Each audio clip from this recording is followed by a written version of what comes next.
Today, Nintendo gave us a 1-hour direct devoted to more thoroughly introducing the Switch 2, including a release date, price, and launch titles. And after watching it, I just feel old. Don't get me wrong, some of the developments in the direct get me pretty excited.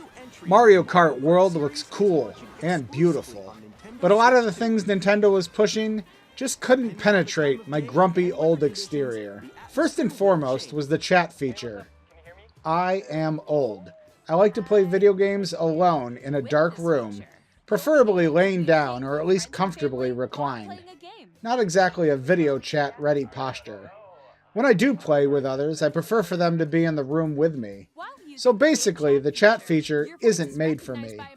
That being said, the chat feature was long overdue, but looks pretty clunky compared to actual video conferencing technology we now use every day.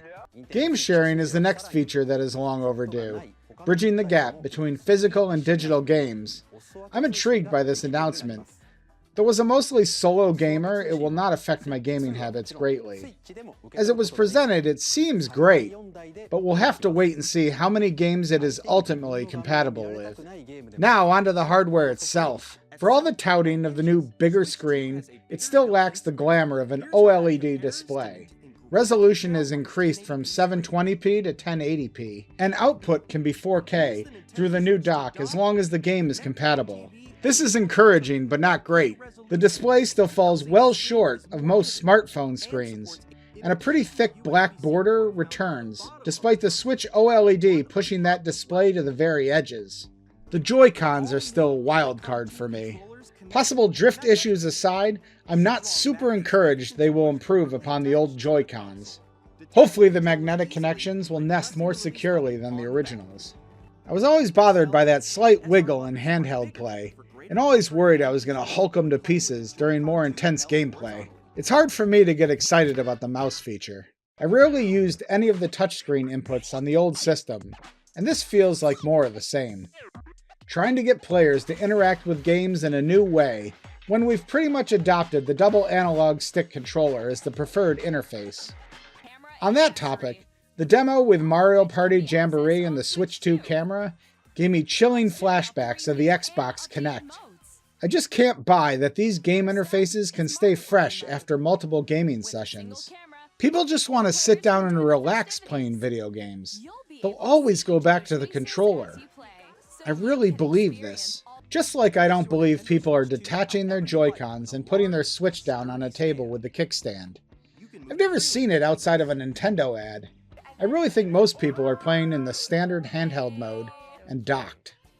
I'll round out my impressions with a couple of rapid-fire observations. You have to pay for the Welcome Tour game? It's a tech demo. Are you serious? You gotta buy new micro SD cards? Ugh. It's great that there will be upgraded editions of Breath of the Wild and Tears of the Kingdom, but I'm probably never going to play those games again. There's just too many other games to play out there, and I feel like I'll be perfectly happy with the Switch 1 edition of Metroid Prime Beyond when it finally arrives. And sorry, but I already played Elden Ring, Hogwarts Legacy, and Cyberpunk. People own more than one gaming system now. I don't think pushing 5-plus-year-old games on your new system is the win that Nintendo thinks it is. Now for the ultimate reason this direct has kinda got me feeling like a cranky Kong. $450. $450? That's a serious amount of cash for what amounts to an iPhone 13 to iPhone 16 upgrade. And I'm someone who spends way more money on video games than the average household. Before I fork that half a K over, and I will eventually, I'd love to see some more bang for my buck. New Mario, first and foremost. I do believe the Switch 2 era will give us some really great games. Donkey Kong Bonanza could be the torchbearer for that future library. But that raging desire I had to own a Switch on day one back in 2017, I just don't feel it this time. Oh, but Hades 2? That looks f***ing awesome. Like this video and want more like it? We'll see. I don't know. I'm cranky.